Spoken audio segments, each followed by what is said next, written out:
all about control. Every dictatorship has one obsession, and that's it. So in ancient Rome, they gave the people bread and circuses. They kept the populace busy with entertainment. But other dictatorships use other strategies to control ideas, the knowledge. How do they do that? Lower education.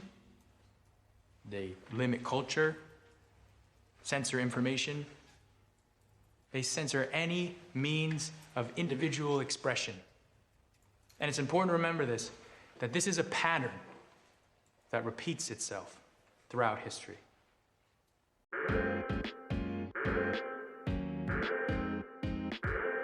People don't understand how strong the bureaucracy of America is. When the people with the dark suits arrive and explain to him how things are really done, his ideas will not come to fruition. He talks about bringing the boys to Pleasure Island. They did this on purpose because they are Satanists. Yeah. Because they hate God, they hate Jesus, they want to corrupt their children. They would put on robes, and they would worship an owl god, and they would burn an effigy. Well, if there's a good thing, it's rotating. Drill music is a demonic force, and all the kids are professing and confessing to be on demon time. In history, have we ever heard black people say, I'm a demon, and don't believe in God? To someone born before or living before 1945, I think it would have been much more obvious that this is the thing that every society has written about. In fact, the demons are showing all the signs of being frantic, that their time is coming to an end.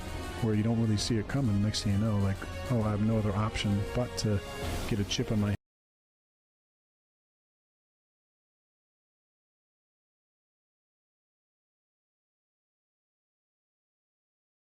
Many historians and analysts draw parallels between modern society and past civilizations that collapsed, identifying patterns in social, economic, and political decline. While history doesn't repeat itself exactly, similar trends appear across fallen civilizations like Rome, Mesopotamia, Greece, the Mayans, and others. Here are some key connections between modern society and these past civilizations before they collapsed. 1. Economic instability and wealth inequality.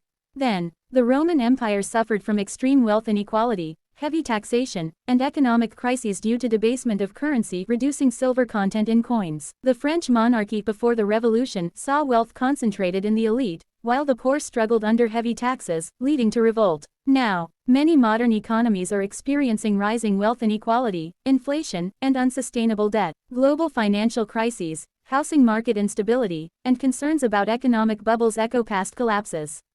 2. Political corruption and loss of public trust. Then, Rome's Senate became ineffective, with political elites prioritizing personal gain over governance. The Byzantine Empire faced bureaucratic corruption and infighting, weakening its ability to govern. Now, rising political polarization, distrust in governments, and accusations of corruption are weakening democratic institutions. Many nations face gridlocked governments that struggle to pass reforms, similar to late Rome's dysfunctional leadership. 3. Moral and cultural decline. Then, Greek and Roman historians like Cicero and Seneca warned that their societies were becoming decadent, prioritizing entertainment, pleasure, and luxury over duty and hard work. The fall of the Roman Empire saw widespread hedonism, a decline in traditional values, and an overemphasis on gladiator games, feasts, and excess. Now, some argue modern society is too focused on instant gratification, social media, consumerism, and entertainment rather than building long-term stability. Throughout history, civilizations have used symbols to represent power, ideology, belief systems, and societal structures.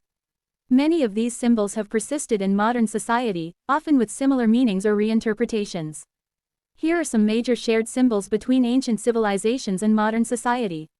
1. The obelisk, power and immortality. Then, in ancient Egypt, obelisks represented the sun god Ra, divine power, and eternal rule. Rome took obelisks from Egypt as a sign of conquest and dominance. Now, obelisks appear in major capitals, e.g., the Washington Monument, as symbols of power, authority, and continuity. In Freemasonry and occult symbolism, obelisks are associated with hidden knowledge and enlightenment. 2. The bull, strength, wealth, and worship. Then, in Mesopotamia, Egypt, and Greece, bulls symbolized fertility, strength, and divine power. API's bull in Egypt, Mithraic bull slaying in Rome.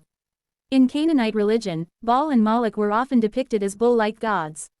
Some occult interpretations link bull imagery to pagan and demonic symbolism, drawing from biblical condemnations of Baal-Moloch worship. 3. The eagle empire and domination.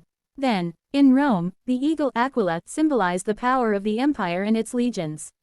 In Nazi Germany, the eagle was revived as a symbol of national supremacy. Now, the United States, Russia, and many European nations use the eagle as a symbol of national strength and sovereignty.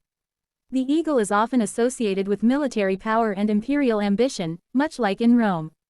4. The pyramid hierarchy and hidden knowledge.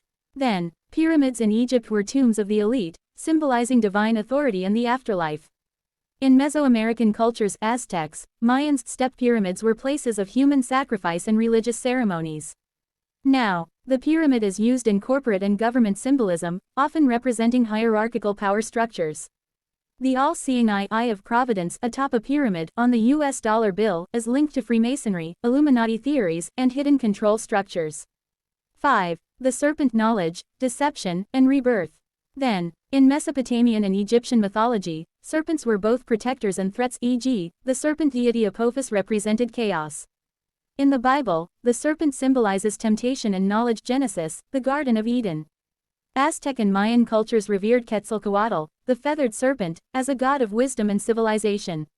Now, the serpent is still used in medical symbols, rod of Asclepius, caduceus representing healing and transformation. In modern occultism, esoteric teachings, and conspiracy theories, serpents often represent forbidden knowledge or hidden elites. The fasces, authority and control. Then, in Rome, the fasces, a bundle of rods with an axe, symbolized state power and unity. Now, the fasces appears in U.S. government buildings, courts, and seals, representing law and order.